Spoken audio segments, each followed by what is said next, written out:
अस्सलाम वालेकुम। आप देख रहे हैं प्रोग्राम न्यूज़ व्यूज़। मैं हूं आपकी मेज़बान खतीजा राठौर। नाज़रीन, 5 अगस्त यौम इस्तिसाल जब काबिज़ भारतीय फ़ौज ने मकबूजा कश्मीर की खुसूसी हैसियत ख़त्म कर दी थी, जुल्म और जबर की नई रकम तारीख की थी और साथ ही अक़वाम मुत्तहिदा और सिक्योरिटी काउंसिल की करारदादों की धज्जियाँ उड़ा दी थी।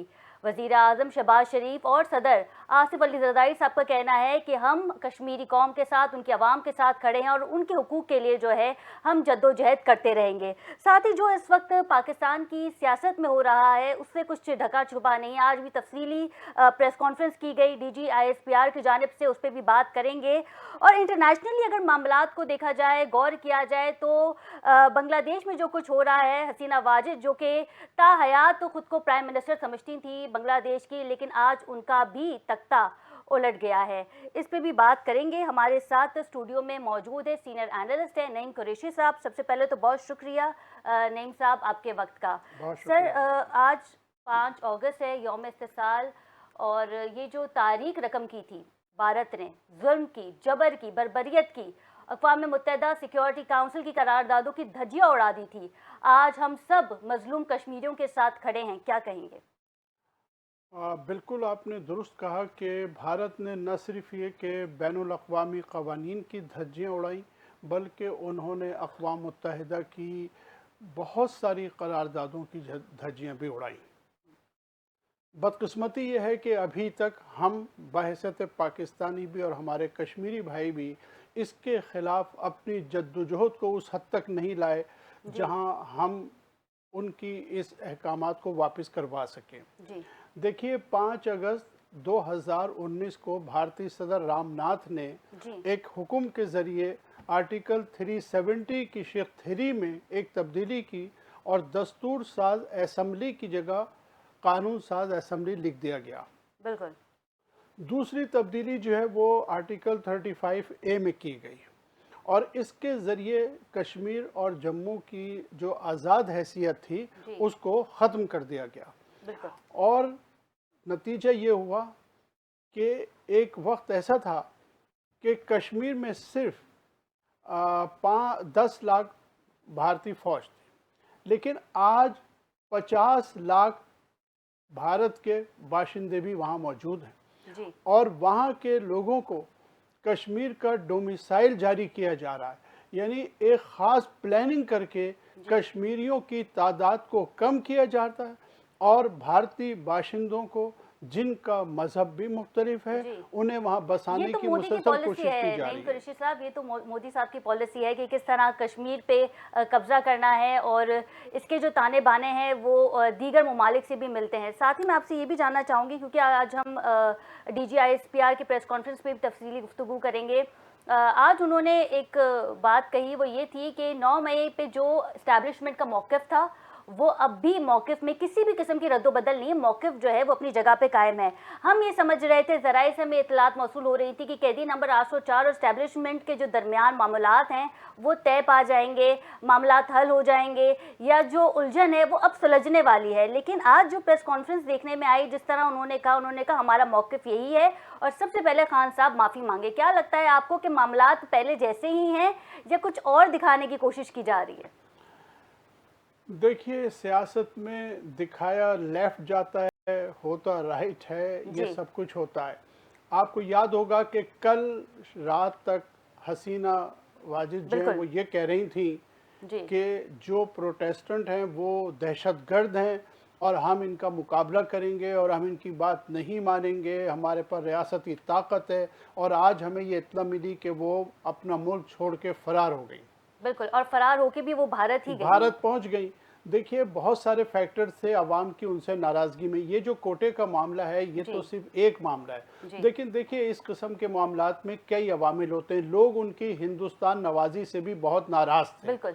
और उनकी देखिए, मईशत आपकी कितनी भी मजबूत क्यों ना हो जाए, लेकिन आज के दौर में अगर आप इंसानी बुनियादी हुकूक को कर्व करने की कोशिश करेंगे तो लोग उसे बर्दाश्त नहीं कर सकते। चाहे वो अमेरिका और बरतानिया जैसे एडवांस मुल्क हो, अमीर मुल्क हो, वहाँ भी अगर लोगों के हुकूक पर डाका डाला जाएगा तो लोग बाहर निकलेंगे।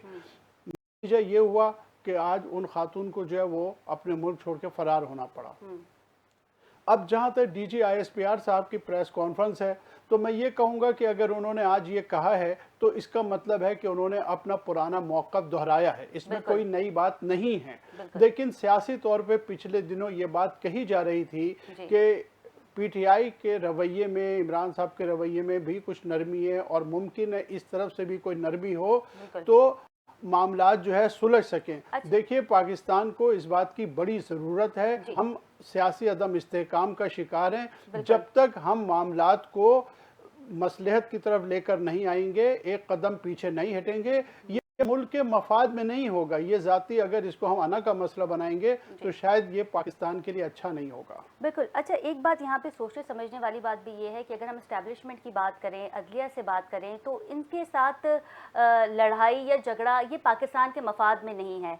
तमाम स्टेक होल्डर को साथ बैठ के बात करनी होगी ताकि मुल्क की इकनॉमी को फ़र्क पड़े और फिर इस तरह हमारा मुल्क जो है वो रवा दवा हो, क्योंकि कर्जे में हम पहले ही डूबे में हैं और IMF पे आप जानते हैं नईम साहब कि किस तरीके से पैसे जा रहे हैं ताकि हमें बाकी जगहों पे जो है वो रिलीफ मिल सके। मैं आपसे ये जानना चाहूँगी कि एक रिपोर्ट के मुताबिक हामिद मीर जो कि सीनियर एंकर पर्सन हैं, उनका मैं इंटरव्यू सुन रही थी, तो उस पर वो बात कर रहे थे कि संडे वाले दिन आपको पता है कि जेल बंद होती है, आमदोरफ्त नहीं हो सकती, कोई मेहमान किसी भी मेहमान से मिलने अपने उस जेल में नहीं जा सकता। लेकिन एक ख़ास शख्स की मुलाकात हुई है खान साहब से अडयाला जेल में। तो जब वो मुलाकात हुई और बात पता चली कि इतवार वाले दिन ये कैसे पॉसिबल है कि खान साहब से मुलाकात हो रही है और मेहमान को अंदर जाने दिया जा रहा है, तो इससे तो ये लगता है कि कुछ नरमी जो है वो दिखाई जा रही है खान साहब के लिए। और जब ये बात शहबाज शरीफ साहब तक पहुँची तो वो इस बात से लाइल्म थे, यानी कि उनके पल्ले में कुछ नहीं था। क्या कहेंगे? बड़ा अच्छा लफ्ज़ आपने कहा है। हामिद मीर भी शायद यही कह रहे थे कि शहबाज शरीफ के पल्ले कुछ भी नहीं है। बात यह है कि वो एक बेइख्तियार वज़ीर आज़म हैं और उनकी हैसियत एक कठपुतली वज़ीर आज़म से ज़्यादा बिल्कुल भी नहीं है। और देखिए, जब ताकतवर हल्के चाहें तो चाहे रात के 3 बजे और चाहे संडे का दिन हो और चाहे 25 दिसंबर हो, जेल के फाटक जो है वो खुल जाता है। जी, ताकतवर हलकों का यही तरीक़ाकार होता है। जो मैंने आपसे पहले अर्ज़ किया कि लेफ़्ट राइट दिखाने वाली बात है, यकीनी तौर पे इसमें कोई शुबा नहीं है, कोई भी पॉलिटिकल कमेंटेटर इस बात से इनकार नहीं कर सकता कि बातचीत हो रही है, कोशिशें हो रही हैं कि किसी एक ख़ास नुक्ते पर जो है मामलात पहुँच के मामलात हल हो सके। लेकिन बात फिर वहीं आ जाती है, क्योंकि खान साहब कहते हैं कि मैं तो तब बात करूंगा जब आप मुझे मेरा मैंडेट वापस कर दें। जब मैंडेट वापस होगा तो फिर फॉर्म 47 नहीं, फॉर्म 45 के ऊपर बात होगी। और जब वापस होगी तो आपको क्या, जब भी बात होगी तो फिर क्या शहबाज शरीफ साहब इमरान खान साहब को ये कहेंगे कि ये ले, हमने आपको अपना जो मैंडेट है वो वापस दे दिया? तो ये तो पॉसिबल मुझे लगता नहीं है कि शहबाज शरीफ साहब की हुकूमत में हो। देखिए, ये इस तरह नहीं होगा। यानी ये यूँ समझ लीजिए कि हम बिल्कुल अमली प्रैक्टिकली क्या हो सकता है, ये नहीं हो सकता कि एक हाथ से लो और एक हाथ से दो, यानी वज़ीर आज़म शहबाज शरीफ इधर आएँ और वज़ीर आज़म इमरान खान बन जाए, ऐसा नहीं हो सकता। लेकिन मामलात हल हो सकते हैं। नए इंतखाबात की तारीख़ तय हो सकती है। 2 तरीक़े हैं हुकूमत बदलने के, या तो जो है वो ट्रिब्यूनल्स फैसला कर दें, और ये बात सबको मालूम है कि ट्रिब्यूनल्स को आज तक काम इसीलिए नहीं करने दिया जा रहा कि जो फॉर्म 47 के लोग हैं वो फॉर्म 45 दिखाने की पोजीशन में ही नहीं है। ये बिल्कुल वाज़ा बात है। आप खुद इकरार भी करते हैं अपने प्रोग्रामों में, खुद आके कहते हैं कि हमारे पास है ही नहीं। आपने रिपोर्ट देख ली पैतन की कि जिसमें नवाज शरीफ साहब के हल्के की क्या पोजीशन है जी। इस एतबार से एक तरीका तो ये है कि जी हल्के खोले जाएं और इमरान साहब की सीटें उन्हें वापस दे दी जाएं। दूसरा तरीक़ाकार ये हो सकता है कि इंतखाबात की एक तारीख तय कर ली जाए। तो मुझे लगता है कि नैयर बुखारी साहब ने कदा कलामी की माजरत चाहूँगी, नैयर बुखारी साहब ने भी ये कहा है कि आप असेंबली डिसॉल्व कर दें और इलेक्शन की तारीख अनाउंस कर दें। तो इससे तो ये लग रहा है कि पाकिस्तान पीपल्स पार्टी भी कुछ खासा खुश नज़र नहीं आ रही। ना बजट से खुश थी पाकिस्तान पीपल्स पार्टी और ना ही अब खुश नज़र आ रही है शहबाज शरीफ साहब से। उसकी वजह यह है कि पीपल्स पार्टी में पुराने लोग हैं, जहांदीदा कुछ लोग हैं उनमें, और वो ये समझते हैं कि अल्टीमेटली जो कुछ भी हो रहा है उसका नज़ला पीपल्स पार्टी पर भी गिरेगा, उन्हें भी फेस करना पड़ेगा। वो चाहे कुछ भी कहते रहें, लेकिन वो हुकूमत का हिस्सा हैं, आईनी ओहदे उनके पास हैं, बड़ी अहम पोस्टों पे उनके लोग हैं, और वो मुस्लिम लीग के हर कदम में उनके साथ हैं, चाहे वो कुछ भी कहते रहें। اس لیے وہ یہ بات کہہ رہے ہیں اور یہی ایک حل ہو سکتا ہے. دیکھیے چیزوں کو حل کرنے کا ایک طریقہ ہے اور وہ یہی ہے طریقہ کہ الیکشن کی کوئی نئی تاریخ جو وہ طے کر لی جائے, عمران صاحب کو اطمینان دلا دیا جائے کہ جی اس وقت الیکشن ہوں گے اور غیر جانبدار ہوں گے, تو پھر مسئلے کا حل نکل سکتا ہے. ظاہر ہے کہ عمران صاحب یہ تو نہیں کہہ رہے کہ جی کل مجھے وزیر اعظم بنا دو, لیکن ان کے مینڈیٹ واپس کرنے کا کوئی طریقہ کار ہوگا, جو کہ ظاہر ہے کہ جو حلقے ہیں ذمہ دار انہیں یہ سب کرنا پڑے گا. صرف اس بات سے ہی کام نہیں چلے گا کہ جی ہمارا تو وہی سٹینڈ ہے 9 مئی پہ جو پہلے تھا. بالکل ٹھیک ہے, ہم کوشش کریں گے کہ پاکستان پیپلز پارٹی سے کسی سے بات کر سکے, تیمور تالپور صاحب کو جو ہے وہ ٹیلی فون لائن پہ اسکائپ پہ لے سکے تاکہ پاکستان پیپلز پارٹی کا جو موقف ہے وہ بھی ہم جان سکیں.